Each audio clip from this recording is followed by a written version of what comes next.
अहमदपुर के एक छोटे से गांव में अर्जुन नाम का एक इंसान रहता था। अर्जुन की सबसे खास पहचान ये थी कि वो रोज होटल या ढाबा नहीं चलाते थे, बल्कि सिर्फ रविवार के दिन ही 100 किलो मटन पकाते थे। साथ में गर्मा गर्म चावल और करकुरा पापड़ भी परोसा जाता था। गांव में और भी कई होटल थे, लेकिन रविवार के दिन सारे होटल सुनसान हो जाते और अर्जुन के आंगन में मानो मेला सा लग जाता। उस रविवार को भी अर्जुन तड़के उठ गए और बाजार की ओर निकल पड़े। बाजार के कसाई ने हंसते हुए कहा, अर्जुन, आज फिर 100 किलो मटन ले जा रहे हो। लगता है पूरे गांव का पेट तुम्हें ही भरना है। अर्जुन ने मुस्कुराते हुए जवाब दिया, अरे भैया, रविवार का दिन है और रविवार मतलब अर्जुन का मटन। आज सबका पेट भी भरेगा और मन भी। वो भारी भरकम मटन उठाकर धीरे धीरे घर पहुंचे। दरवाजे पर उनकी पत्नी राधा खड़ी थी। राधा बोली, सुनते हो, इतना सारा मटन अकेले ढुलाते हो, थकान नहीं होती क्या? क्यों ना हम गांव में ही एक होटल खोल ले? रोज यही काम होगा तो थोड़ा आसान हो जाएगा। होटल? अरे भगवान, ये कैसी बात कर रही हो? अगर होटल खोलेंगे तो रोज बनाना पड़ेगा। रोज बनाएंगे तो लोगों को वही स्वाद कहाँ मिलेगा? अभी तो लोग हफ्ते भर इंतजार करते हैं, तभी उनका प्यार और स्वाद दोनों बरकरार रहता है। पर मुझे तो लगता है कि तुम्हारे हाथ का स्वाद कभी कम ही नहीं होगा। लोग हर दिन भी खाएंगे तो उभेंगे नहीं।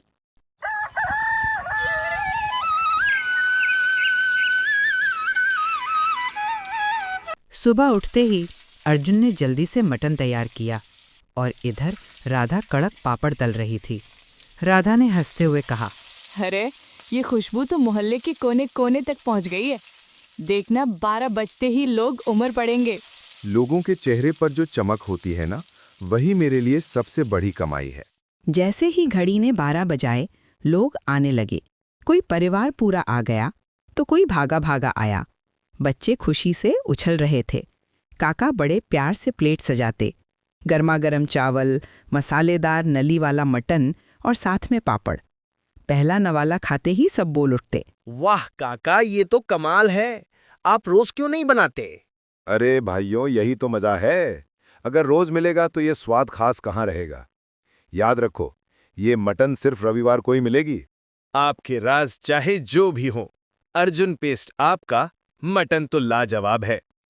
हम तो पूरे हफ्ते इंतजार करते हैं, बस रविवार के लिए। धीरे धीरे भीड़ इतनी बड़ी कि दोपहर होते होते सारा मटन खत्म हो गया। कई लोग मायूस होकर बोले, अर्जुन भाई, ग्रेवी ही दे दो, वही बहुत है। माफ करना भाइयों, अब तो ग्रेवी भी नहीं बची। अगला रविवार आने तक सब्र करो। ठीक है अर्जुन, फिर मिलेंगे अगले रविवार। लोग निराश होकर पर मुस्कुराते हुए लौट जाते हैं।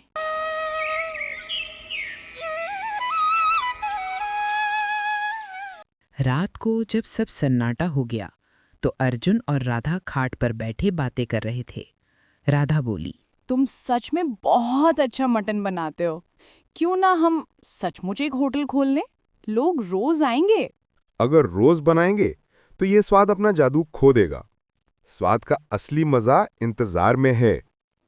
स्वाद का असली मजा इंतजार में है। इतना कहकर दोनों ने रात की शांति में मुस्कुराते हुए नींद की ओर कदम बढ़ाए।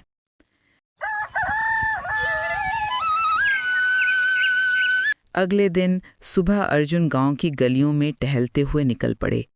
चलते चलते वो चौक पर बने पीपल के पेड़ के नीचे जाकर बैठ गए। लोग आते जाते अर्जुन को प्रणाम करते, पर अर्जुन अपनी मुस्कान के साथ सबको आशीर्वाद देते रहते। इतने में एक नौजवान उनके पास आया और बोला, अर्जुन, तुम यहाँ अकेले बैठे हो? अगर समय हो तो मेरे साथ चलो। मेरा एक छोटा सा ठेला है जहाँ मैं चिकन करी बनाता हूँ। चाहता हूँ कि आप मेरे चिकन का स्वाद लेकर बताओ, इसमें क्या कमी है। अरे भैया, ये तो और भी अच्छा है। यहाँ यूं ही बैठने से तो अच्छा है तुम्हारा चिकन चख लिया जाए। चलो दिखाओ अपना हुनर। दोनों उसके ठेले पर पहुंचे। लड़के ने जल्दी जल्दी गर्मा गर्म चिकन करी और चावल की प्लेट सजाई और अर्जुन के सामने रख दी। कुछ देर चबाया और फिर बोले, देख बेटा, तुम्हारा चिकन ठीक है, पर इसमें जान नहीं है। लड़का हैरानी से बोला, जान नहीं है? अर्जुन भैया, मैं तो ताज़ा मसाले डालता हूँ। बात मसालों की नहीं है, तुम चिकन को मैरिनेट करते हो क्या? नहीं अर्जुन भैया, मैं तो सीधे पका देता हूँ। यही तो कमी है। अगर चिकन में स्वाद लाना है तो पहले इसे 30 मिनट नींबू, अदरक लहसुन का पेस्ट और थोड़ा गरम मसाला लगाकर मैरिनेट करो। जब वो मसाले में घुल मिल जाएगा तभी असली स्वाद आएगा। फिर पकाना, देखना लोग बार बार मांगेंगे। धन्यवाद अर्जुन, कल से मैं जरूर ऐसा ही करूँगा। अर्जुन हंसते हुए वहां से आगे बढ़ गए। थोड़ी दूर जाकर वो अपने पुराने मित्र विक्रम के घर पहुंचे। विक्रम बरामदे में बैठे थे। अर्जुन मजाक में बोले, अरे भाई, तुम तो दिन ब दिन बूढ़े होते जा रहे हो। हाँ यार, बूढ़ा तो हो ही रहा हूँ, लेकिन तू बताओ, तू इतना जवान कैसे दिखता है? कहीं कोई राज तो नहीं छुपा रखा? अर्जुन ने थाका लगाते हुए कहा, राज है तो सही, बता दूं तो तू भी जवान हो जाएगा। फिर गांव वाले हम दोनों को देख हैरान रह जाएंगे। दोनों जोर जोर से हंसने लगे। अर्जुन ने प्यार से कहा, देख भाई, कभी रविवार को घर आ जाया कर, तुझे अपना बेहतरीन मटन खिलाऊंगा। हाँ यार, मैंने भी बहुत तारीफ सुनी है तुम्हारे मटन की। एक दिन जरूर आऊंगा। थोड़ी देर बातें करके अर्जुन विदा लेकर अपने घर लौट गए। अगला रविवार आया।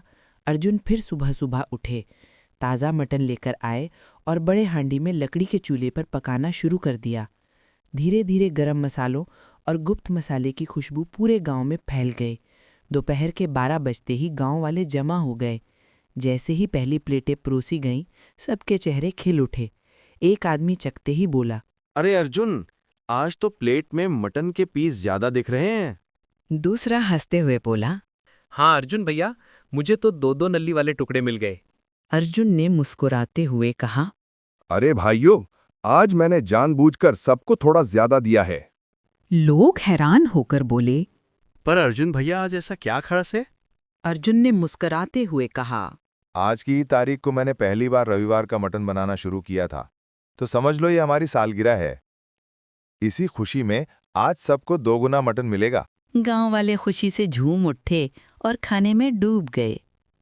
थोड़ी देर में वो लोग भी आ पहुंचे जो पिछले रविवार को रह गए थे। अर्जुन ने उन्हें भी प्लेटें सजाकर दी। वो चाह से खाने लगे और बोले, वाह अर्जुन भैया, इंतजार तो बहुत लंबा था, पर आज तो 2 गुना स्वाद मिला। भीड़ में एक नया चेहरा भी था। साफ कपड़े पहने, थोड़ा शहरनुमा अंदाज वाला आदमी। उसने अर्जुन की थाली खाई और फिर धीरे से बोला, अर्जुन भाई, अगर आप मुझे ये रेसिपी बता दो तो मैं आपको जितना कहो उतने पैसे देने को तैयार हूँ। अर्जुन ने पूछा, अरे भाई, तुम कौन हो? आज पहली बार देख रहा हूँ। मैं शहर में बड़ा होटल चलाता हूँ। तुम्हारे मटन की चर्चा सुनी थी, इसलिए यहाँ चला आया। अगर ये रेसिपी मिल जाए तो मेरे होटल का धंधा 2 गुना हो जाएगा। अर्जुन शांत होकर बोले, मान लो कि मैं तुम्हें ये बता भी दूं, तो भी तुम्हें वही स्वाद नहीं मिलेगा। वो हैरान होकर बोला, क्यों अर्जुन भैया, स्वाद तो रेसिपी से आता है। नहीं भाई, स्वाद सिर्फ मसालों से नहीं आता। ये मटन धीमी आंच पर चूल्हे में पकता है, घंटों तक। तुम्हारे होटल में तो गैस का चूल्हा होगा, वहीं से फर्क पड़ जाएगा। वो आदमी जिद पर अड़ गया। फिर भी बता दो अर्जुन भाया, मैं तुम्हें खूब पैसे दूंगा। पैसों से स्वाद नहीं बिकता। अगर कभी मुझे अपना राज बताना होगा तो मैं अपने गांव वालों को बताऊंगा, तुम्हें नहीं। ये सुनते ही वो शहर वाला गुस्से में बड़बड़ाता हुआ वहां से चला गया। वाह अर्जुन भैया, आप तो सच में गांव की शान हो। बस भाइयों, यही प्यार ही मेरी असली कमाई है। उस रात जब सब सो चुके थे, अर्जुन और राधा खाट पर बैठे बातें कर रहे थे। भगवान, अब उम्र हो रही है, सोचता हूँ हमारे इस मटन के राज को आगे कौन संभालेगा। राधा ने सहमति में सर हिलाया। सही कह रहे हो, पर किससे दोगे ये राज? कौन बना पाएगा तुम्हारी तरह? क्या पता कोई खुद चल कर आ जाए, जिसे ऊपर वाला हमारे लिए भेजे। दोनों यही सोचते सोचते सो गए। सुबह दरवाजे पर दस्तक हुई। कोई है घर में? बाहर से एक धीमी आवाज आई। अर्जुन बाहर निकले तो देखा एक दुबला पतला लड़का खड़ा था। लड़का बोला, भैया मैं अनाथ हूँ, कई दिन से भूखा हूँ, कुछ खाने को मिलेगा? अर्जुन ने उसे अंदर ले आए। राधा ने तुरंत चावल और बचे हुए मटन के टुकड़े परोसे। लड़के ने आंखों में आंसू लिए खाना खाया। अर्जुन ने प्यार से पूछा, बेटा, तुम अनाथ हो और हमारे भी कोई संतान नहीं। क्या तुम हमारे साथ रहना चाहोगे? लड़का कुछ देर सोचकर बोला, अर्जुन भाया, मुझे खुशी होगी आपके साथ रहने में। आज से तुम हमारे बेटे हो। अब हमारा राज भी तुम्हारा है। अब हमारा राज भी तुम्हारा है। इस तरह अर्जुन और राधा को अपना वारिस मिल गया। तीनों साथ रहने लगे और गांव में उनकी खुशियों की नई कहानी लिखी गई।